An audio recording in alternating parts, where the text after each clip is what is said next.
Salve nação tricolor paulista, sejam bem-vindos ao canal SPFC Tricolor TV. Convido vocês a se inscreverem, aumentando assim a nossa família São Paulina e logo em seguida ativar o sino das notificações para ficarem por dentro de tudo que rola no nosso time querido. Peço também que deixem seu like, seu comentário e compartilhem o vídeo com geral. Vamos então às notícias de hoje.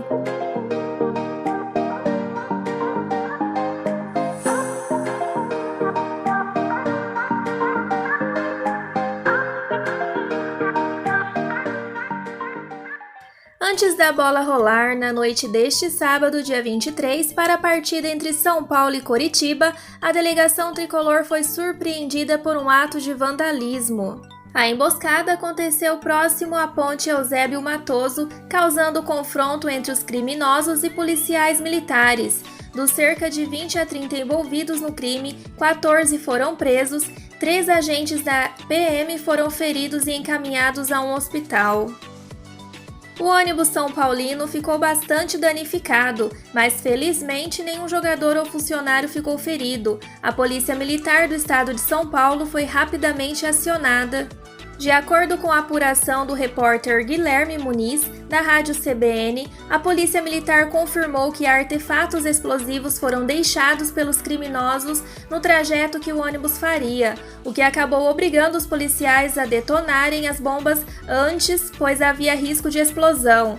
Procurado pela reportagem do Globoesporte.com, o tenente da Polícia Militar Henrique Silva confirmou a informação. O grupo de ações táticas especiais precisou ser acionado para desativar os artefatos.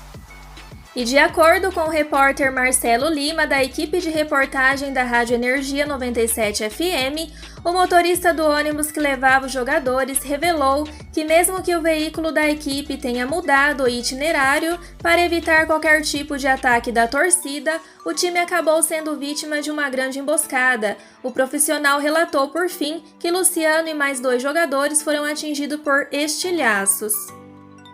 E para agravar ainda mais a situação, Thiago Volpi, um dos jogadores mais revoltados com o que tinha acontecido, teve uma conversa bastante ríspida com um dos funcionários do São Paulo, o que tinha suspeita de que teria informado os torcedores todo o trajeto desde a saída do CT até o Morumbi. O presidente do Conselho Deliberativo do São Paulo, Outen Aires de Abreu Júnior, pronunciou-se em suas redes sociais dizendo: "São Paulinas e São Paulinos, vimos nesta tarde inaceitáveis atos de violência. Venho manifestar nossos veemente repúdio. Vibrar, torcer, ficar chateado são sentimentos naturais em nossos torcedores. Nada justifica atos de vandalismo, colocando em risco vidas humanas. Força São Paulo!" Em nota oficial, o presidente do São Paulo, Júlio Casares, repudiou a emboscada ao ônibus da delegação que estava a caminho do Morumbi para a partida contra o Coritiba, que terminou em 1-1. Criminosos usaram pedras e bombas no atentado que acabou danificando algumas partes do ônibus do clube. O clube, através de suas redes sociais, informou que os criminosos foram detidos e que as medidas cabíveis para os terríveis atos seriam tomadas. Logo após o término da partida contra o Coritiba, Júlio Casares emitiu uma nota de total repúdio aos atos que antecederam o jogo e afirmou que não poupará esforços para que aqueles que cometeram tal atrocidade sejam identificados e responsabilizados. Na nota, o presidente admitiu que os danos poderiam ter sido ainda mais graves, mas que por sorte ninguém se feriu. A nota diz o seguinte: "O ataque que a delegação do São Paulo Futebol Clube sofreu caminho do estádio do Morumbi é um ato inadmissível e que jamais deve ser tolerado. Estava com a nossa delegação no ônibus e posso testemunhar que o saldo poderia ter sido ainda pior, por sorte ninguém se feriu. Nossa prioridade neste momento é dar todo o suporte necessário a jogadores, membros da comissão técnica e demais funcionários que foram vítimas do ocorrido. A vida e a integridade física de nossos colaboradores não têm preço e é inaceitável que sejam colocadas em risco. O clube não medirá esforços para que os autores de tamanha atrocidade sejam responsabilizados. Na condição de representante do nosso São Paulo, farei tudo ao meu alcance para que casos como esse não se repitam.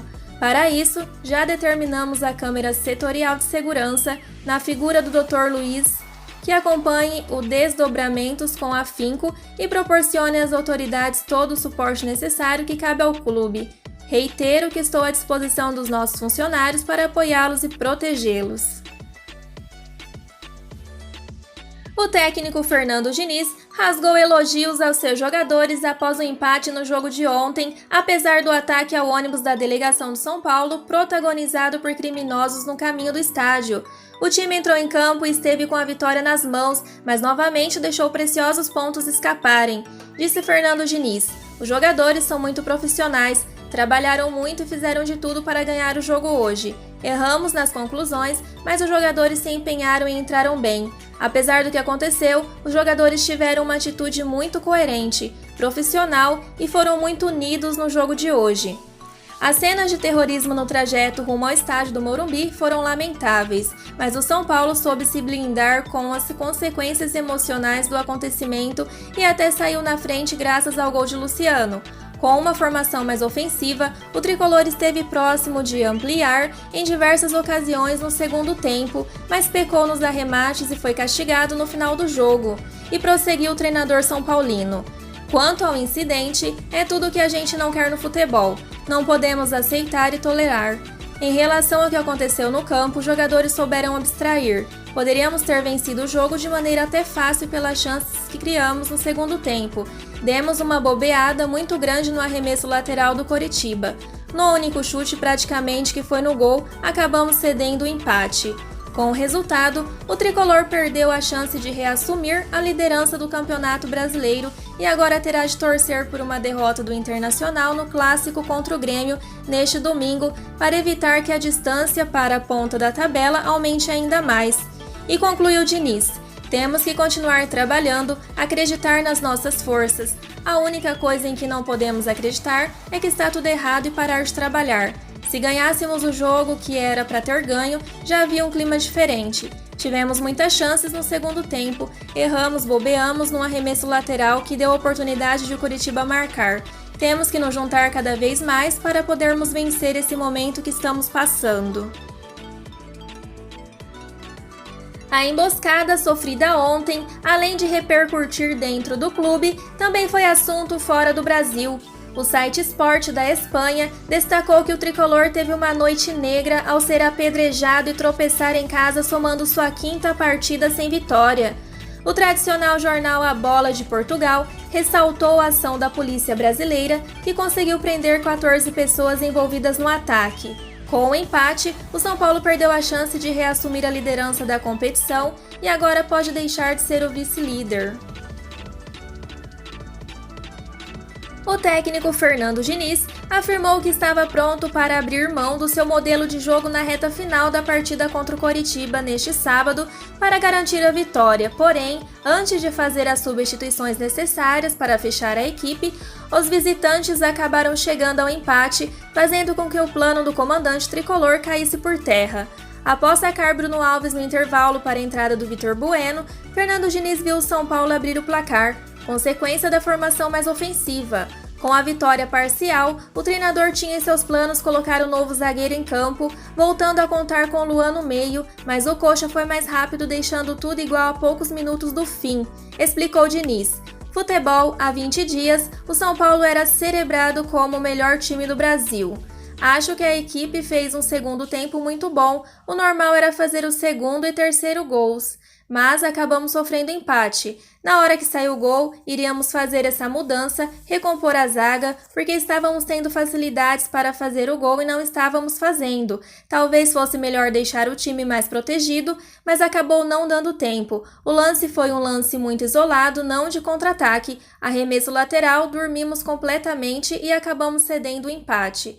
De fato, as entradas de Vitor Bueno e Pablo melhoraram a equipe, que fez um primeiro tempo razoável, mas ofensivo. O São Paulo neutralizou o Coritiba e criou muito mais chances de gol, mas faltou um pouco mais de capricho para o time colocar a bola no fundo das redes, desperdiçando uma série de ocasiões, e completou Diniz.